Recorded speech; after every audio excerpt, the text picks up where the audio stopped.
I got my stuff back from the machine shop. Here's my block, and then cover it for you here. I have it upside down so that I can install the crank back. It's all ready to be installed. Alright, I got my crank here, still wrapped up in plastic, and my head, and this is my pickup tube for the oil pump. I've already cleaned it up and got it ready to install. And my piston's covered up here. So they're cleaned up. I have to install the rings. The pistons are 30 over. And the crank main bolts, the mains are 20 over right here. The rod journals are 30 over, and the cylinder walls are going to be 30 over. I have a new cam to install. They said that the cylinders weren't too bad, but they couldn't get 20 over pistons, so they had to go to 30 over. I don't know, that seems kind of weird, but the mains are all fine. They just went 20 over, and I had to have a new rod. So we'll be installing 3 of the original rods and a new rod. I have, like I said, a new cam, so the new cam means new lifters, and I got new push rods just in case. They installed the cam bearings for me. I have this King bearing specialist here for 20 over. That's the part number MB55321SI020. Alright, that's what they gave me. We'll see how that works. This is for Chevrolet 151. I'm going to look that up just to make sure that that's the right bearing for this engine. I don't want to make any mistakes. Thanks for watching. Stand by and we'll put the crank in shortly.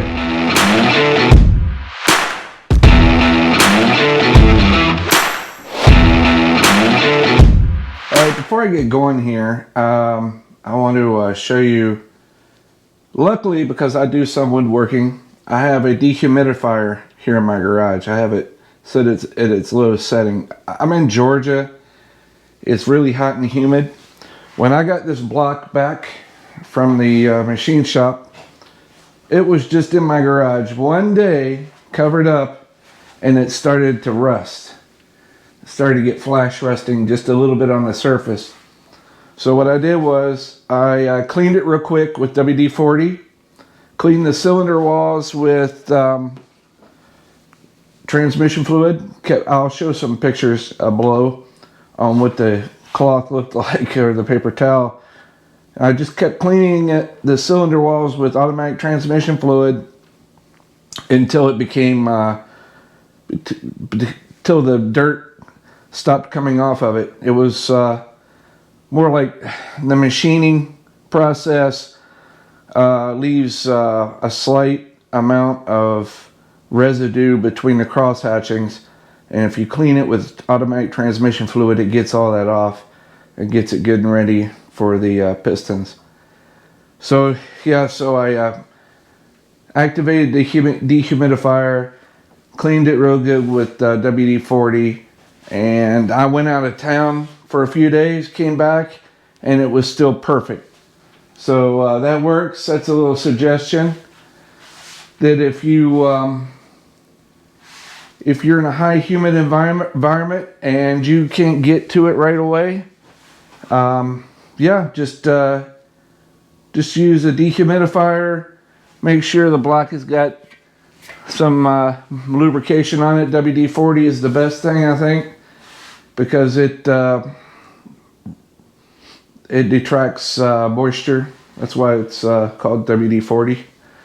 Alright, it's water displacement. And I just wanted to show you that one little tip before I get started. Alright, so here I am. This is the main bearing cap with the thrust bearing. I'm not going to go too much into how to do all this. Jose Zapata, he's got a really good video on how all this is done. This is mainly for entertainment purposes because this is the first time I've ever done it. I'm absolutely no expert. So what you don't want is oil on this. You don't want to put any lubrication on these. As a matter of fact, I'm going to make sure I wipe it. Just wipe it good. And then I'm going to put the bearing. So this is the one. You see it has a little groove right here on the end. You want to match this up with the gap groove here, and from what I understand, that keeps it from spinning. And you want to line these up.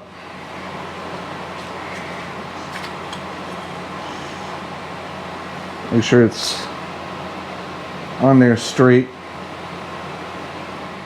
Alright, so as I was saying, you want to make sure these surfaces are clean and that this lines up flush on both sides, what this one just didn't do.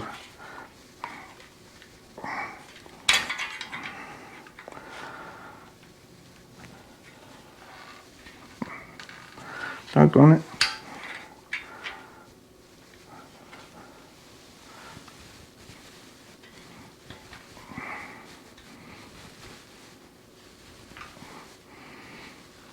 There we go.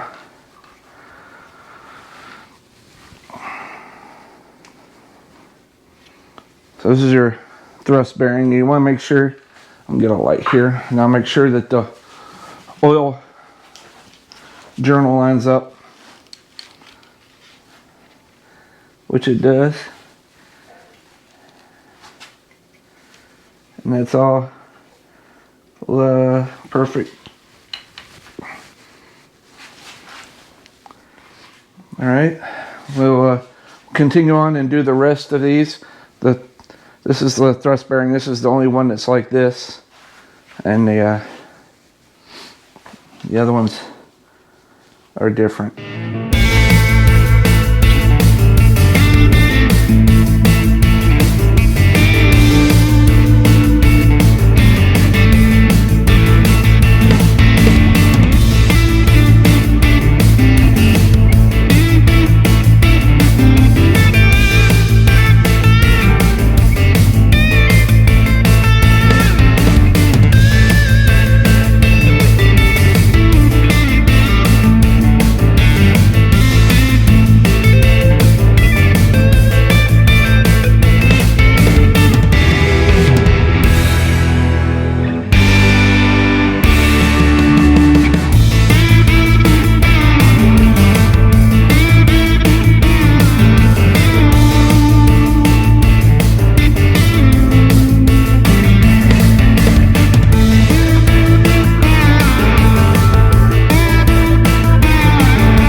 All right, now that I have the bearings placed in their place, I'm going to lube this up really good. This stuff's nice and sticky. Be sure you lube up your thrust bearing, also the front of it and the back of it.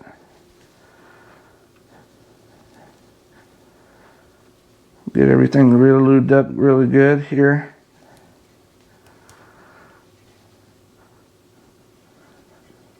With assembly lube. I'm going to prime this engine when with the oil pump. So you know, I know I'll get oil into the journals when I'm priming it, but you still have to put assembly lube, make sure it's all good and lubed up, clean,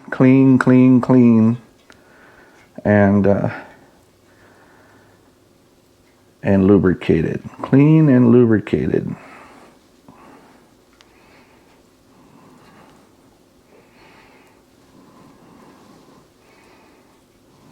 All right. So that's all lubied up. Yummy, yummy. Let me do the rod caps here.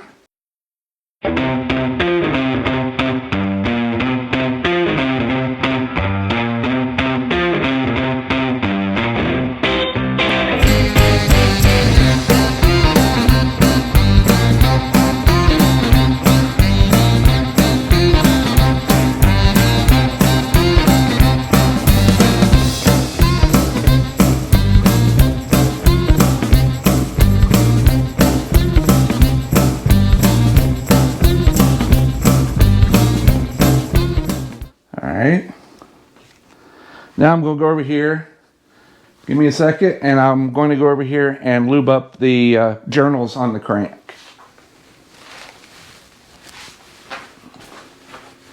Alright, time to lay the crank in here. Real nice and gentle like.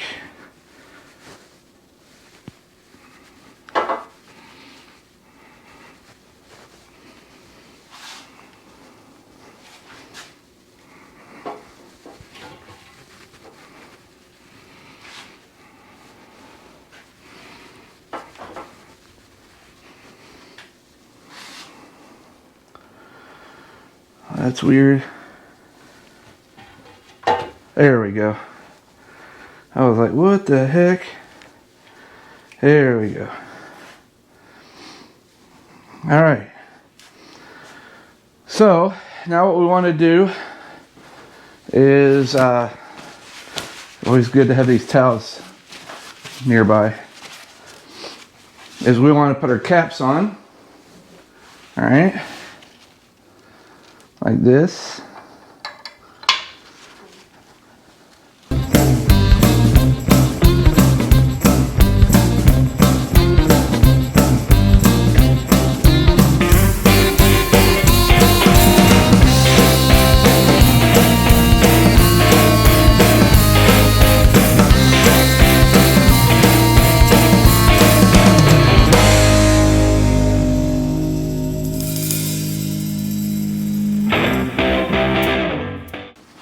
All right, the bolts, let me get my oiler here.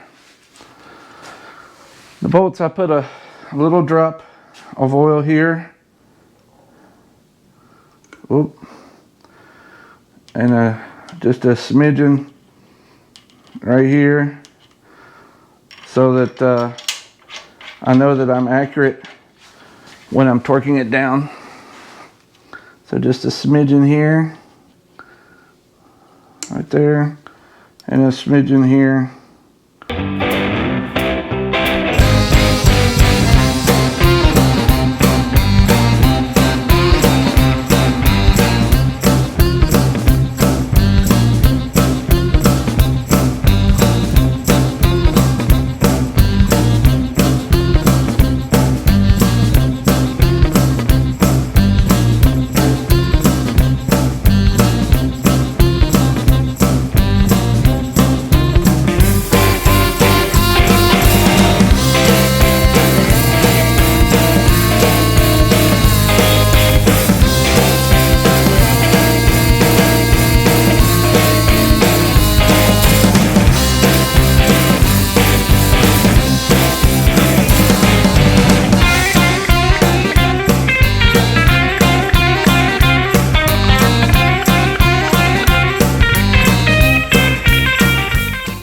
Okay, now that that's barely tightened,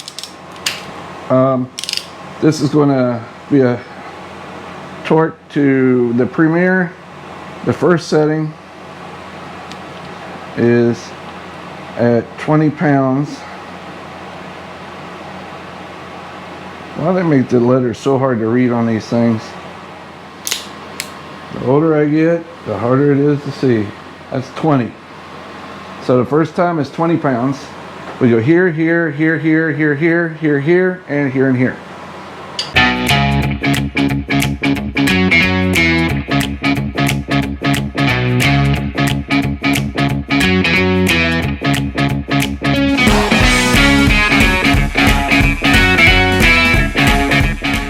All right, 20, and then we go to 40.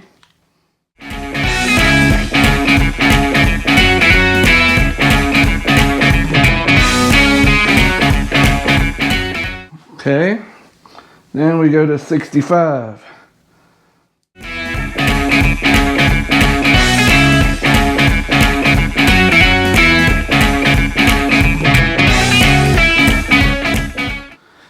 The crank is installed.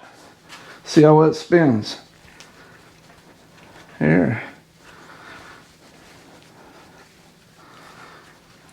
All right. All right, now we flip the motor over and we start working on the pistons. That's the more detailed part. So stand by for that. All right, I doubt you're going to be able to see this, but anyway, I get the engine turned over here just so you can see how pretty it is.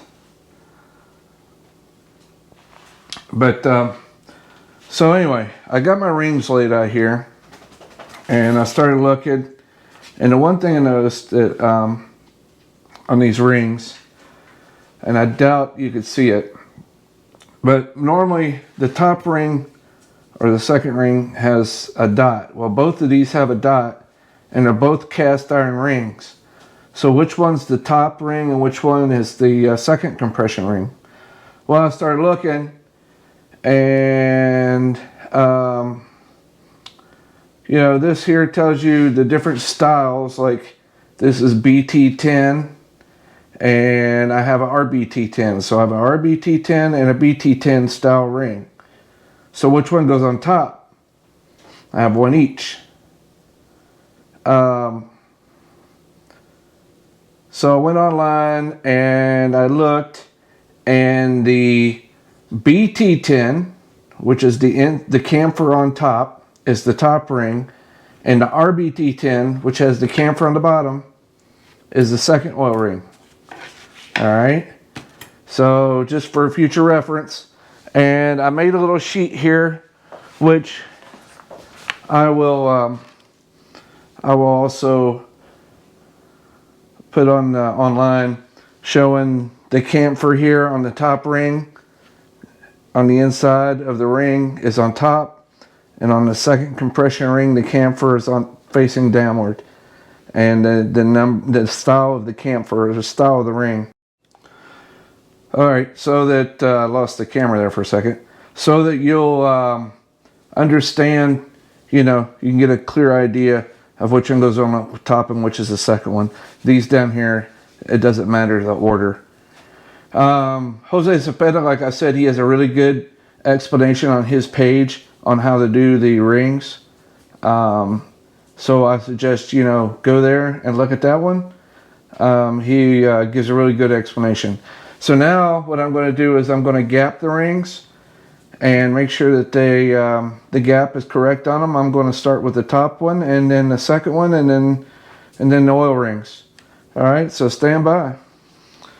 Okay. I think I have this straight. So what Mail is saying on these rings, on the top, on the ring, it has to be at least 0.004 times 1 inch of bore diameter, and this is the minimum. And this is 4 inches of diameter, so the minimum would be 0.016, sorry. 0.016 would be the minimum. But actual clearance here, if you read the specs, it could be between 0.001 and 0.02 and 0.01 and 0.02. There we go. Oof. So we know it has to be at least 0.016, and hopefully it's around 0.019 or 0.02. Let's see here. So I got 0.019. That one's good. I don't know if a 0.02 will fit in there. Let's see.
And then we move on to the next one, which will be the second compression ring, and it should be at about 0.25.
All right, good here. Now these are not so important, but we'll measure them anyway. They should be 001 to 006. 01 to 03, 04 is the maximum.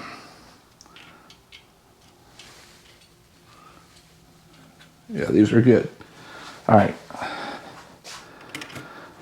Those are all good.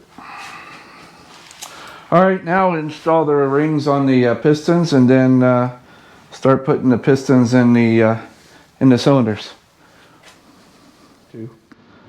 Okay, I didn't get on camera putting the rings on the pistons, but Jose Zapeta and Max Marine, they both have good videos on how to do it. So what I'm going to do now, I've got my rings clocked, and I'm going to have these to protect the cylinder walls. I'm going to put the piston here like this.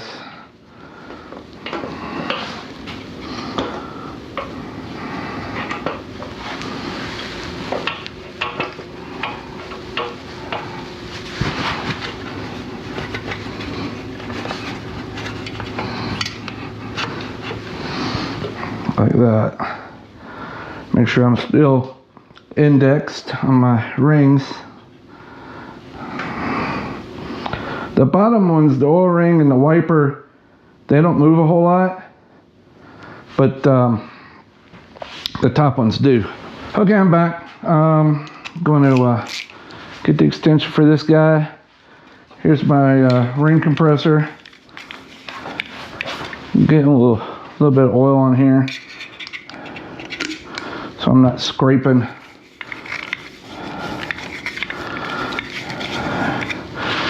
There we go. This is an Amazon ring compressor. We'll just see how good this guy is.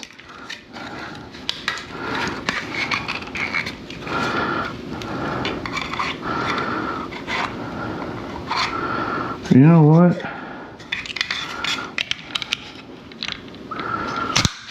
There we go. I was going to say. Alright.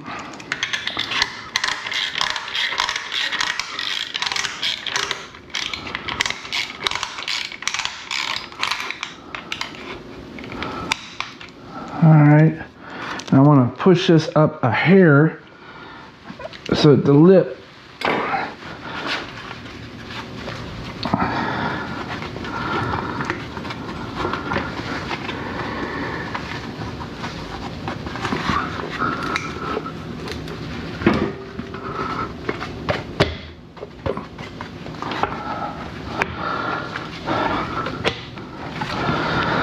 there we go. Now I tighten it down the rest of the way.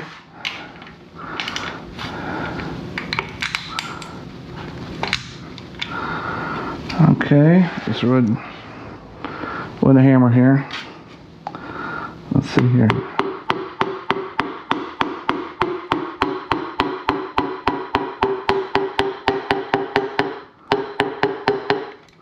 That's it. It's in. All right. Cool, man.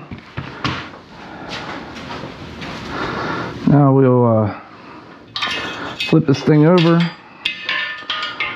and connect the rod.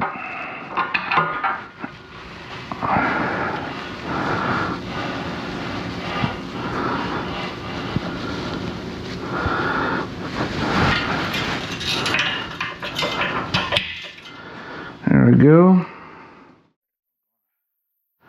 Be liberal here. I don't know, some people put oil.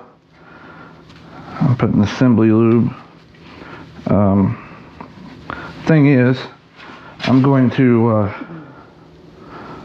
be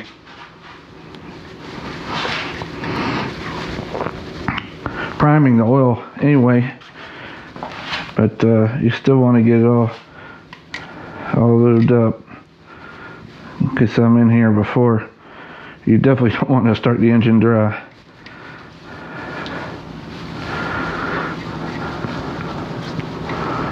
Alright, put some on the end cap.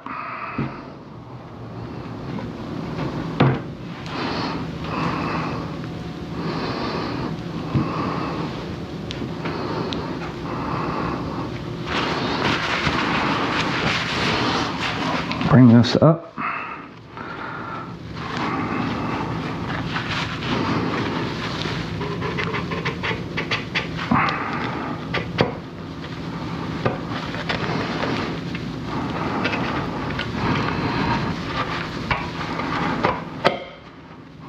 we go.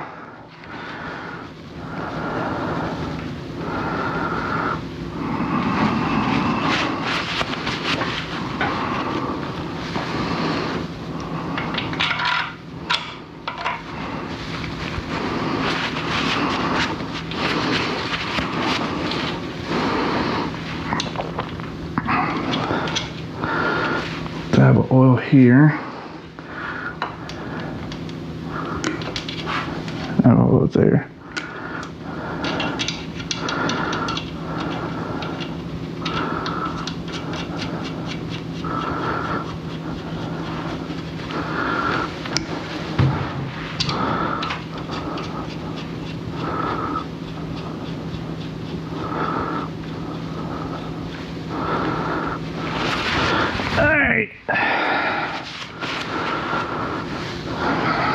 Our torque is 45, so I'm going to go 20-20, then 45-45.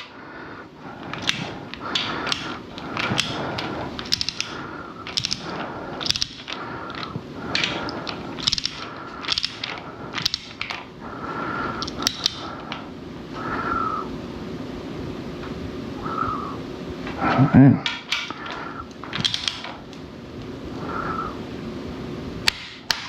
20, 20,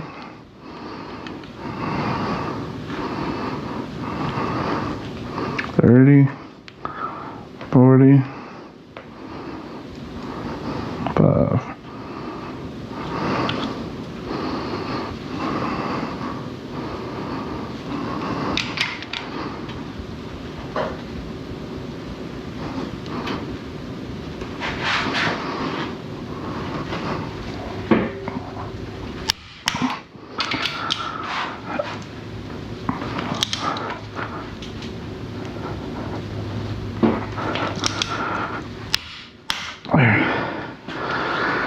All right, number one's in.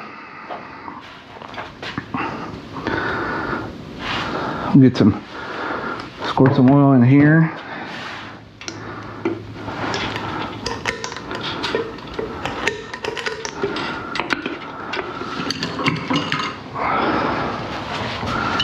All right, let's see here.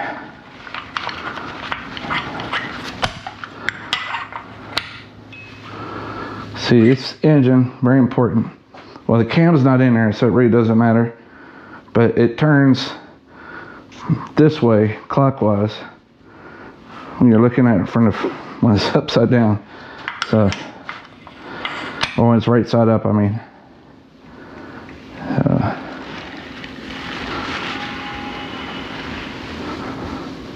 There. 2 and 3 facing up. I'm going to just do the other ones, and I'll fast forward through this. 2, 3, and 4. And then Pistons and rods will be installed. Video. Just wanted to make it easier. All the videos are running long. So now what I'm going to do is I'm going to put the cam in. One thing I noticed at the machine shop, and it's my fault. I noticed that it looked like I had new gears. This cam gear looks brand new, but I don't think it's the new cam gear, but I don't think it'll make a difference because it looks in really good shape. What I did notice is I highlighted the mark right here, the timing mark, to make it a little bit more visible, and I painted the timing mark here, right here, where the dot is on the crank gear, because it is new, and I know this is not new because this has all this on it. So what we're gonna do, I got this gooey stuff here. This is a delicate operation. You just gotta be careful. This stuff is gooey. I'm making a mess. All right, gently.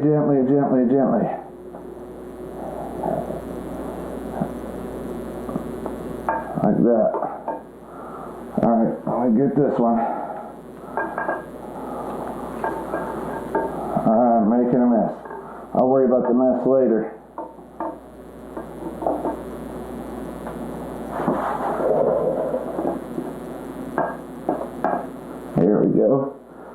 and it's slippery.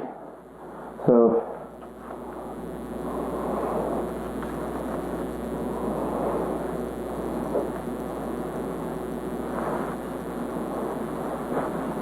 I'll do the lobes when we set this over here. Yuck. Make a mess, that's okay. I'll do the lobes when I do the lifters, but since I got extra on my hands, I might as well just put it on here. It's not gonna hurt anything, I don't think. Alright, here we go. This is what you don't want to do.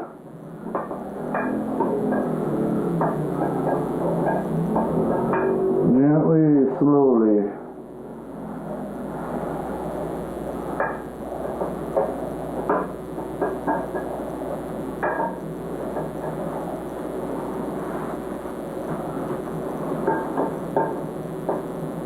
Gently, slowly. Try to reach in here and lift up on it a little bit. How we got it? We got it? Hey, alright, finally, gee whiz. That wasn't a big pain in the butt. Alright, let me get these screws in. Bolts, not screws. I keep saying screws. It's just a bad habit. Get these bolts in and get them torqued down. And we'll be done with the cam. I'll just go a little blue Loctite on here just to drop. Oh, just a drop. No more than a drop.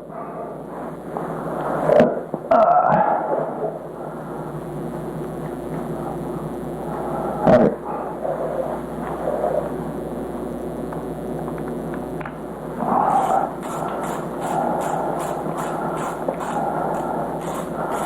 This is the thrust plate that holds the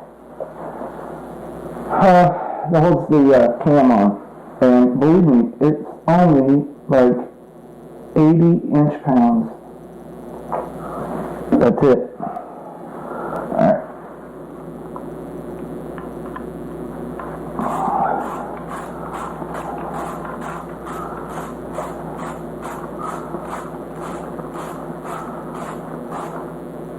Alright, got that on there. 80 inch-pounds, already set on my torque wrench, which is not very much. That's it. That's it. That doesn't seem like very much, but it's 80 inch-pounds. Well, that was no big deal. I had to press this back in because I took it out before sending it to the machine shop. This is the oiler, and it oils the gear and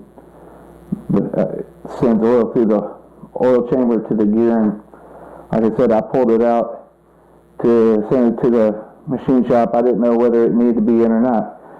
So this engine's timed, as the gentleman from Moccasin Marine says. This engine is now timed, and we're moving along. We're moving along good. I think I'm going to finish for today, though. So, I'm going to do an outtake again, because since this cam went in so quickly, I'll just add it to the other video for the crank and the pistons, and I'll just add it to that. So what we did today, we did the crank, and we did the pistons, the connecting rods, and now the timing gear and cam. So that's good. We're on the roll. This engine is, I guess, what you would consider a short block now. We'll get going. I don't know. I have to work some this week. Probably put this thing under wraps for a few days and get back at it when I get some free time. Thanks for watching. I really appreciate it. And please subscribe if you like this video. Like I said, I'm going to put notes down the bottom for Moccasin Marine and Jose Cepeda, because those guys, they know a lot more about this than me. I'm actually learning from them and then just making videos. So I'm not ashamed to say that I'm copycatting. All right, thank you very much. Thanks very much, and come back again soon, please.